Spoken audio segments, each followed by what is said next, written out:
മംദാനി ഒരു ജിഹാദിസ്റ്റ് ആണോ? Do you think you're standing next to a jihadist right now in the Oval Office? No, I don't. ഇല്ല, ഞാൻ അങ്ങനെ കരുതുന്നില്ല. You say things sometimes in a campaign.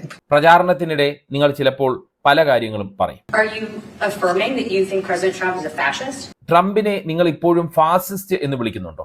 I've spoken about. That's okay. You can just say Okay. yes. Okay. Okay എന്ന് തന്നെ നിങ്ങൾ പറഞ്ഞോളൂ. Okay. That's easier. ഗാസയിലെ വംശഹത്യയ്ക്ക് America fund നൽകുന്നു എന്ന ആരോപണത്തെക്കുറിച്ച് I've spoken about the Israeli government committing genocide, and I've spoken about our government funding it. അമേരിക്കയിലെ ലക്ഷക്കണക്കിന് കുട്ടികൾ ഭവനരഹിതരാണ്. അവർക്ക് വേണ്ടി ആ പണം ചെലവഴിക്കണം. We're in the 9th consecutive year of more than 100,000 school children being homeless in our city. നിലപാടിൽ ഉറച്ചു നിന്ന് മറുപടി പറഞ്ഞ സൊഹ്റാൻ മംദാനി. പറഞ്ഞതെല്ലാം വിഴുങ്ങി മംദാനിയെ അഭിനന്ദനം കൊണ്ട് മൂടിയ ട്രംപ്. വൈറ്റ് ഹൗസിലെ ഇരുവരുടെയും കൂടിക്കാഴ്ചയിൽ കണ്ടത് അതാണ്. എല്ലാത്തിനും കൃത്യമായ ഉത്തരമാണ് മംദാനി നൽകിയത്. ചർച്ചയിൽ ന്യൂയോർക്കിന്റെ ആവശ്യങ്ങളിലാണ് താൻ ശ്രദ്ധ കേന്ദ്രീകരിച്ചതെന്നും മംദാനി പറഞ്ഞു.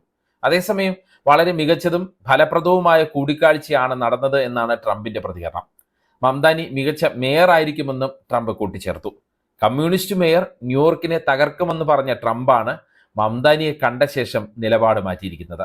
ഇരുവരുടെയും സംയുക്ത വാർത്താ സമ്മേളനത്തിലെ പ്രസക്തമായ മറുപടികൾ ഉൾപ്പെടുത്തിയുള്ളതാണ് ഈ വീഡിയോ.